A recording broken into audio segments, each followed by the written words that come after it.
program is the Active Center. So, if a subscription app quietly raised your fee every single July 1st without asking, I mean, you'd probably cancel it, right? Oh, absolutely, in a heartbeat. Right. But what if that app was the state of California and the subscription was, well, the gas you literally need to drive to work, because today is July 1st, 2026, and we are unpacking a pretty fiery article from a self-described California moderate about this exact issue. Yeah, our mission today is to really get into the mechanics of this automatic gas tax hike. We'll look at how it creates, shockwaves through the broader economy and why it is absolutely defining the upcoming November gubernatorial election. Yeah, because today the state gasoline excise tax jumps to 63.4 cents a gallon, and diesel, I think, hits 48.2 cents. Exactly. And this happens automatically. It's because of a 2017 law called Senate Bill 1, which just indexed the gas tax to inflation. Which is wild. It is. The political reality of that mechanism is pretty fascinating, though. It basically allows lawmakers to raise taxes and collect more revenue every single year without ever having to cast a politically damaging vote again. Right, they bypass the vote completely. And, a 1.6 cent hike on diesel, that sounds like pennies on paper.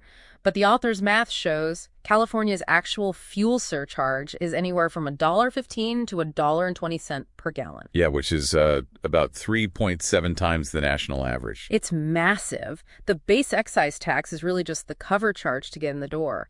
The real pain comes from these mandatory service fees quietly added to your final bill. Right. And those service fees are essentially the state's environmental mandates, things like cap and trade and the low-carbon fuel standard. Okay, break that down a bit. So cap and trade forces companies to buy allowances for their carbon emissions.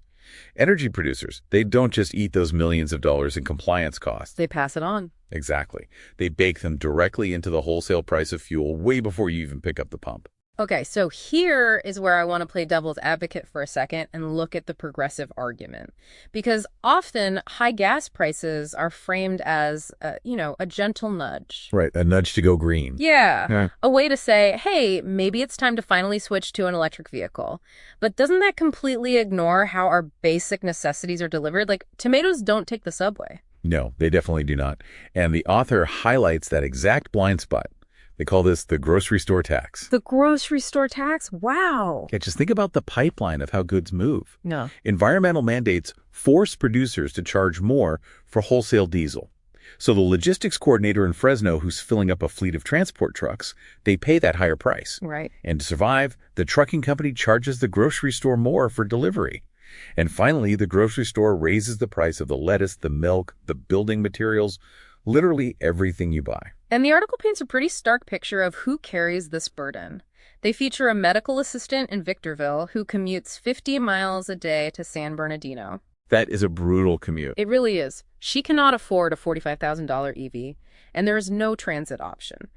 She is literally choosing between paying for gas to get to work or buying groceries for her kids. Yeah, that's the reality for a lot of people. Meanwhile, the author argues wealthy coastal elites can just buy subsidized EVs and avoid the gas tax entirely. Which is incredibly frustrating for working class folks. Yeah. And when people are forced to choose between gas and groceries, they take that frustration to the ballot box. Oh, absolutely. Which brings us to the November 2026 gubernatorial race. The article really frames this as an absolute breaking point for voters. Yeah, we're seeing two completely different playbooks to address this economic squeeze.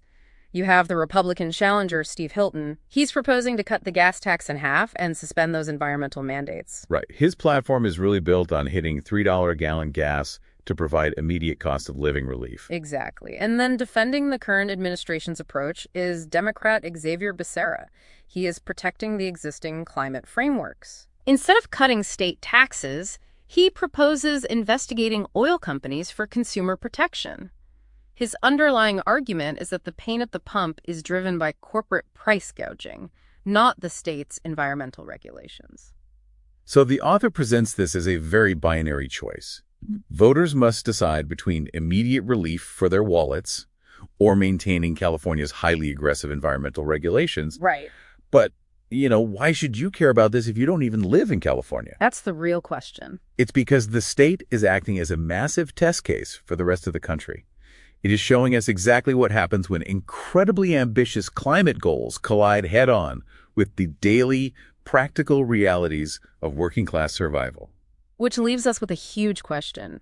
If transitioning to a green economy inherently raises the cost of transporting food and building homes, how can governments design environmental policies that don't accidentally price the middle class out of existence? It's a tough balance to strike. It really is. Definitely something to think about the next time you're standing at the pump.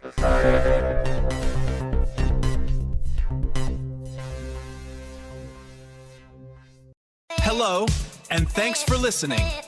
This is David Sepp and the Active Center team. For years, our mission has been to foster a community around engagement, health, and conversation. If you value what we do, please consider supporting us. We've started a GoFundMe to cover our production and operational costs, including those pesky social media fees. Your contribution, big or small, helps us keep going. Thank you.